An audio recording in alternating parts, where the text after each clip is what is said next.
Hey up! Right, the 2023 motorcycle live show at the NEC Birmingham. First of all, I was approached by quite a lot of viewers. That was a fantastic experience from my point of view. It's great to meet people that watch the channel, and it was lovely to meet you. Also, the motorcycle live show is the one event of the year where usually I get together with Sam from Motorn Customs and we have a bit of a chinwag. He did mention to me that the Motorn Customs Black Friday event has now started. Are you ready for this? 22% off all products on their UK website via a code which I will leave in the video description down below. And that code will be valid until next Monday at 12 midnight. So just to make that clear, that's midnight on Monday the 27th of November this Black Friday event finishes.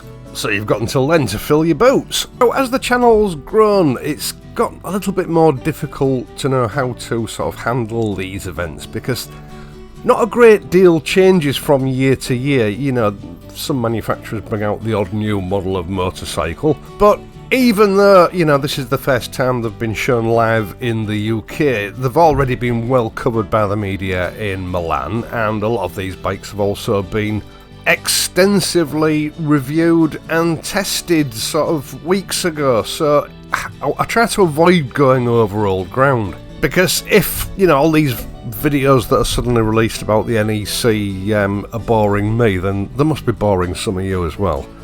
Now, I'll quickly just cover off BSA before moving on to other things. As you know, I have mooted the possibility of getting one as a channel bike for next year. What, again, did surprise me is the lack of activity on their stand. I mean, there were people there looking at the bikes, but compared to all the other stands, it seemed desolate. I mean, I've been paying attention to the various YouTube videos that have been put out on this bike and not pulling in the views that it should be. And actually, they had the proper bikes there this year. There were fewer of them than last year, but there were at least proper bikes, and they look pretty decent bikes to me. And I'm a bit shocked by the lack of interest in them. I was at the show for about 5.5 hours. I must have walked past this stand at least 4 times, and it was the same every time in passing. I came away from the stand with a much more positive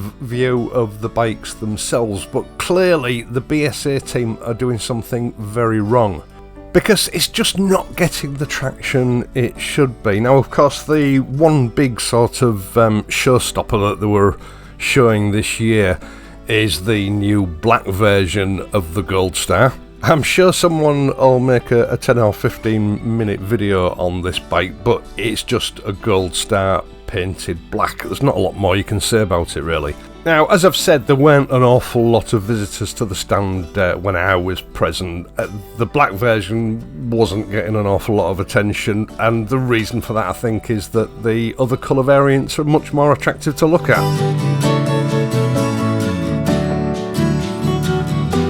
Now, by complete contrast, the Royal Enfield stand and the Triumph stand were for the most part absolutely heaving. In fact, there were times when you couldn't even see the bikes for me to take some footage. I had to keep going away and coming back waiting for a lull. And certainly where Royal Enfield is concerned, that was only partially successful because the new Himalayan really was popular. And I have to say, where the new Himalayan 450 is concerned, in comparison with the new Triumph 400s, in the quality, fit and finish stakes, Royal Enfield have actually beaten Triumph at their own game. But more on that in a moment. Now, over at the Royal Enfield stand, Royal Enfield did have one of the new Bullets on display. Again, I sort of passed this 2 or 3 times. It wasn't getting much attention. I think this is mainly a bike for the Indian market. There certainly didn't seem to be much interest from the visitors at the show. Now, the new Aurora colour variant on the Meteor 350. They had the full complement of all three colours available to view. The blue and the green versions look absolutely lovely, and they were certainly getting a lot of attention. The black version isn't my cup of tea. Personally, I think blacked out bikes are just way overdone by the motorcycle industry these days. They sort of remind me of the old Motor Guzzi Californian, was it? They certainly give this little bike a whole new personality. Everything's been really well executed. I mean, the metal switch gear I can take or leave, I'm not really bothered about that. But the addition of the LED headlamp is very welcome, and I think at this price point, these bikes offer great value for money. The Aurora version looked really nice in the press release photographs, but believe me, they look much better in the flesh. Now, if anyone had suggested to me 5 years ago that one day Triumph and Royal Enfield would be competing on the same level with any of the motorcycles, I would have laughed. But it's really clear to me from a lot of viewers and the comments that I've had over recent weeks that people are considering one or the other. And especially the new 400 Scrambler from Triumph compared to the new Himalayan. From a prospective customer's point of view, these two bikes are jostling for a place in their garages. Now, Triumph is just a brand name, and so is Royal Enfield. But there is this perception that somehow Triumph are an elite motorcycle, they're a premium motorcycle, whereas the Royal Enfield isn't. But walking backwards and forwards between the two stands on Monday, it became clear to me that not only is that gap closed, it's sort of overlapped. This is Triumph's first budget motorcycle, or should I say it's the current Triumph's first budget motorcycle. In India, I believe it retails for the equivalent of around about £2,500, whereas when it gets here to the UK it's nearer 5,000 or 5,500 for the Scrambler version. We don't know the price of the Himalayan yet, that's going to be announced next week. But if I was someone who knew nothing about either of these brands, you put them side by side and asked me to tell you which was the more premium bike, I would choose the Himalayan 450, and here's why.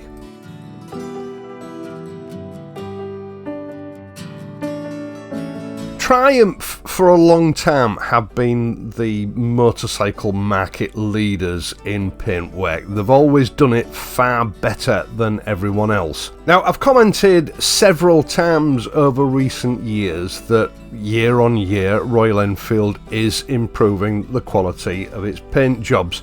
They're on par with the new Triumph 400, and yes, to a large extent that's down to an improvement in the techniques and material used by Royal Enfield, but in my opinion the quality of the Triumph paintwork isn't quite as good as we see on the larger, more expensive models. Don't get me wrong, it is still very good, it's just not up to the usual standards, and they're definitely cutting costs by using less material. So, what I always refer to as the fine paintwork on a motorcycle, that's, you know, the tank, the mudguards, etc., these two bikes are neck and neck. But elsewhere, looking around the Triumph, things start to fall apart just a little bit. Now, I've checked the specifications online, and I also had a good look at the upside down forks on the Triumph.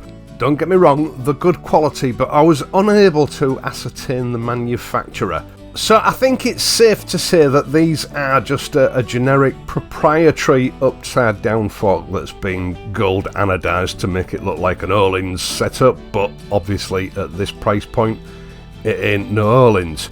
I also had a good look at the front upside down forks on the Himalayan, and these are genuine Showa upside down forks, manufactured by a market leader in motorcycle suspension. So it's clear that Royal Enfield have spent more money on the suspension than Triumph have, because Showa suspension ain't cheap.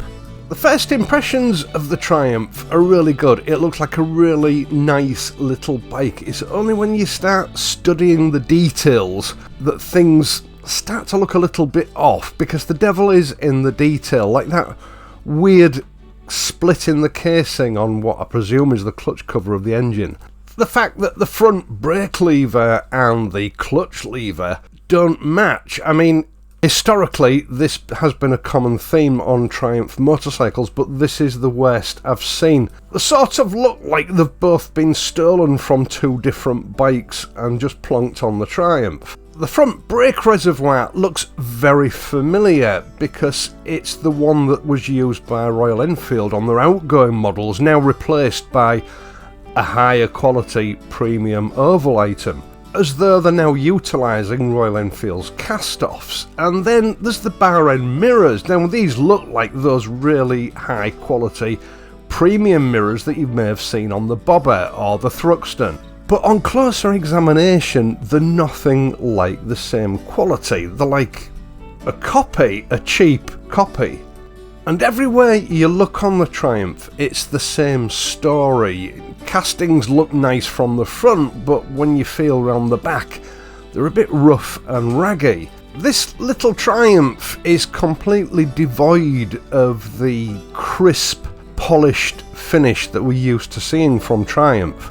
After a reasonably close inspection of this bike, I remember walking away feeling a little bit puzzled. I have watched a few reviews of this bike from India and elsewhere. People that are very familiar with the more premium Triumphs, they're very familiar with the Royal Enfields, and they know how a Triumph should be, yet none of these details were mentioned. Now, don't get me wrong, I'm not saying that this is a poorly built motorcycle, far from it, but it's very clear from the comments that I've read that people think that they're buying into the premium ownership of a Triumph. They're getting that Triumph quality at a bargain basement price, and such a thing doesn't exist. This is a bike that has clearly been built down to very tight budgetary constrictions, and it does show. Now, okay, I'll put my hand up to it. I'm a little bit OCD and I'm a bit picky about details on any motorcycle. 95% of people are probably not going to notice these details, but I did. In fact, all previous reviews that I've seen of this bike have completely missed all these details. But they are there, and I do feel that this Triumph is a little bit overpriced for what it is. Now, fair enough, if you just want to buy into the Triumph branding, I wouldn't criticise you. This is the only place you can start, especially if you've got a limited budget, and you just want possession of those bragging rights. But if you want something that is truly premium, I think the Himalayan is the bike to look at. Now, the one major caveat here, of course, is the fact that we don't actually know how much the Himalayan is. Based on Royal Enfield's previous sort of pricing structure, I'm guessing that the base level is going to be around about 5,000 here in the UK, maybe rising up to about 6,000 for the top end models. And I'll be honest, that is a wild guess on my part. If the pricing goes beyond 6,000, it becomes an exercise in diminishing returns. And for me, personally, it starts to lose its appeal. But the execution of this bike is far better than the Triumph. We know that the performance of these two motorcycles is similar, with the Himalayan having the slight edge. Granted, with the assistance of an extra 50cc's. But the fit, the finish and the general execution of this bike, to my eye, are far superior to that of the Triumph. I couldn't detect any anomalies with the fit and finish. The engine is certainly more aesthetically pleasing, and it's been finished to a higher standard. There are no rough edges or mismatched parts. And Royal Enfield certainly haven't tried to make it look more fancy at the expense of quality. There are no visible compromises on this motorcycle like those that you see on the Triumph.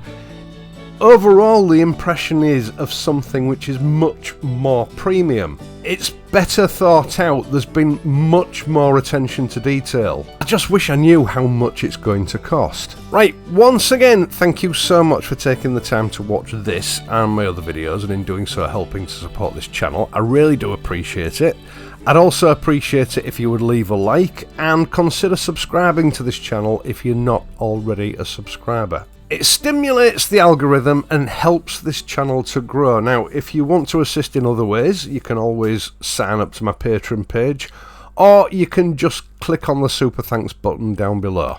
Either way, it's much appreciated. I am, of course, going to be back on Friday, so until then, please ride safely, and I'll see you soon.